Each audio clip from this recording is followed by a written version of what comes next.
Eder, Mac, Pallister. Guarda, io sono venuto qua, no, non voglio, cosa vuoi? Sono qua, sono venuti qua ieri, alle 7:30 me li sono trovati qua davanti, a sorpresa, sì. Sono entrati, la scientifica è andata nel laboratorio e lì hanno misurato più che altro i consumi di energia che le varie macchine mentre lavorano.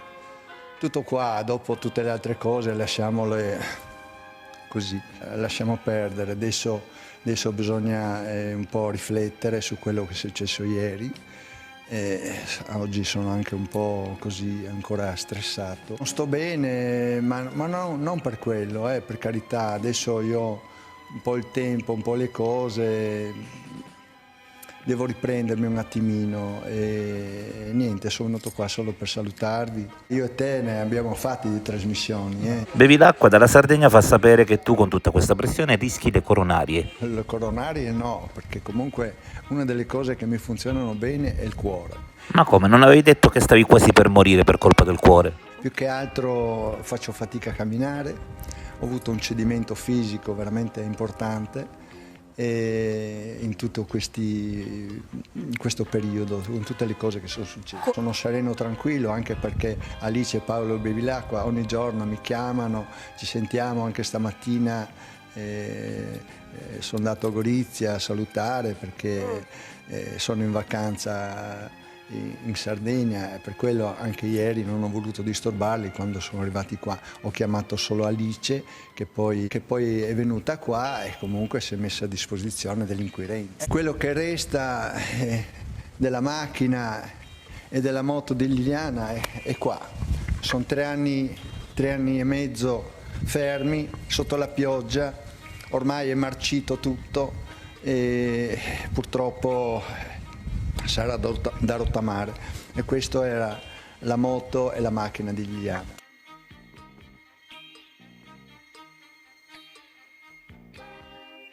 Mi manca tantissimo, veramente.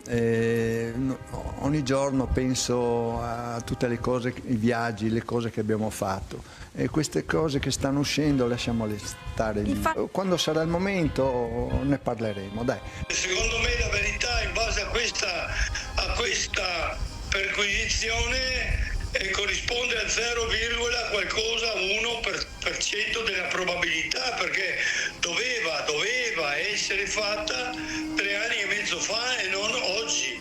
Sempre avanti sicuramente non fate oggi, ma 3 anni e mezzo fa. Oggi il zirconio è stato coperto da altra polvere 10 volte, insomma sono passati alcuni anni. Io avevo detto e l'ho già ripetuto che questo qua era un assassinio ed è diventato dimostrato tale, non un suicidio come è stato voluto far credere. Insomma non stava a me a dirlo, io lo dicevo semplicemente perché a me così mi sembrava, ma non ero io che dovevo dirlo o pensarlo. Le mie coronarie sono a rischio da 3 anni e mezzo, per cui lui comincia appena adesso e non so cosa dire. Sebastiano sa chi è stato ed è uno dei promotori del fattaccio, portata a termine da almeno 2 se non 3 persone. Il giorno dell'incidente probatorio tu hai incontrato Sebastiano, come l'hai visto? L'ho visto a malapena, quella coda dell'occhio, io